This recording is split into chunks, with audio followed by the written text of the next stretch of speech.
Sir ಇನ್ನೊಂದು shock news ಬಂತು ನಮಗೆ. ಹಾಂ ಸರ್, ಬಾಲಿವುಡ್ಗೆ ಎಂಟ್ರಿ ಆಗ್ತಾ ಇದಾರಂತಲ್ಲ ಸರ್? ಅದೇ ಸರ್, ಅವರು ಬಾಲಿವುಡ್ ಇನ್ವಿಟೇಷನ್ ಇದೆ ಸರ್. ಆಲ್ರೆಡಿ 2 ತಿಂಗಳು 60 days ಮುಗಿದೋಗ್ಬಿಟ್ಟಿದೆ. ಓಕೆ, ಕೊನೆಯ 4 ವಾರ ಅಲ್ಲಿ ಬಾಕಿ ಇದೆ. 4 ವಾರ ಅಂದ್ರೆ 1 ತಿಂಗಳಿಗೆ, 1 ತಿಂಗಳು ಮಾತ್ರ ಅಲ್ಲಿದೆ. ನಮ್ದು ಇನ್ನ ಫಸ್ಟ್ ಮಂತ್ ನಡೀತಾ ಇದೆ ಕನ್ನಡ ಬಿಗ್ ಬಾಸ್. ಇನ್ನ ನಮ್ದು ಆಲ್ಮೋಸ್ಟ್ 70 days ಇದೆ ನಮ್ದು. ಸೊ ಅಕಸ್ಮಾತ್ 1 ತಿಂಗಳು ಕಳೆದ್ರು ಅದು 30 ದಿವಸ ಹೋಗುತ್ತೆ. ಸ್ಟಿಲ್ ನಮ್ಮ ಕನ್ನಡ ಬಿಗ್ ಬಾಸ್ ಅಲ್ಲಿ 40 ದಿವಸ ಇರುತ್ತೆ. ಸೊ ಅಲ್ಲಿ ಮುಗಿಸ್ಕೊಂಡು ಇವ್ರೇನಾದ್ರು ಅವಕಾಶ ಕೊಟ್ರೆ ಕೊನೆಯ 40 ದಿವಸ ನಾವು ಕಪ್ಪು ಬೇಡ ನಮ್ಗೆ, ಬಟ್ ಆದ್ರೂ ಆ ಒಂದು ಟೀಮ್ ಜೊತೆ ಜನರನ್ನ ಮನರಂಜಿಸಬೇಕು ಅಂತ ಇದೆ ವೈಲ್ಡ್ ಕಾರ್ಡಿನಲ್ಲಿ. ನೋಡೋಣ ಸರ್. ಸೊ ಈ ಕಲರ್ಸ್ ನೆಟ್ವರ್ಕ್ ಅಲ್ಲಿ ನಡೀತಾ ಇರೋಂತ ಈ ಬಿಗ್ ಬಾಸ್ ಎಲ್ಲ ಒಬ್ರಿಗೊಬ್ರು ಮಾನಿಟರ್ ಮಾಡ್ತಾ ಇರ್ತಾರೆ. ಪಾಸಿಬಲಿ ಇದು ಪ್ರಪಂಚದಾದ್ಯಂತ ಸದ್ದು ಮಾಡಿದೆ ನಮ್ಮ ಕನ್ನಡ ಬಿಗ್ ಬಾಸ್. ಸೊ ಹಂಗಾಗಿ ಅವ್ರಿಗೂ ಮುಟ್ಟಿದೆ. ಇಲ್ಲಿಂದ ತುಂಬಾ ಹಾಟ್ ಆಗಿದೆ.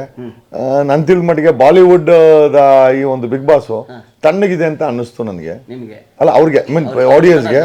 ಸೊ ಹಂಗಾಗಿ ಮೋಸ್ಟ್ಲಿ ಅದನ್ನ ಹಾಟ್ ಮಾಡಕ್ಕೋಸ್ಕರ ಕನ್ನಡದ ಬಿಗ್ ಬಾಸ್ ಬಾಹುಬಲಿ ಕರೆಸ್ತಾವ್ರೆ ಸರ್. ಇಲ್ಲ ಸರ್, ಅದು ಫೈನಲ್ ಟಾಕ್ಸ್ ಆಗ್ತಾ ಇದೆ. ನಿನ್ನೆ ಆಕ್ಚುಲಿ ಫೈನಲ್ ಟಾಕ್ ಆಗ್ಬೇಕಾಯ್ತು. ಇವನ್ ಸಲ್ಮಾನು ಬಿಜಿ ಇದ್ರಂತೆ. ಸೊ ಹಂಗಾಗಿ ನಾಳೆ ಮತ್ತೆ ಫೈನಲ್ ಆಗುವಂತ ಸಾಧ್ಯತೆಗಳಿದೆ. ಕ್ಷಣ ಕ್ಷಣದ ಸುದ್ದಿಗಳಿಗಾಗಿ ಫ್ರೀಡಂ ಟಿವಿ ಸಬ್ಸ್ಕ್ರೈಬ್ ಮಾಡಿ, ಲೈಕ್ ಮಾಡಿ ಹಾಗೂ ಫಾಲೋ ಮಾಡಿ.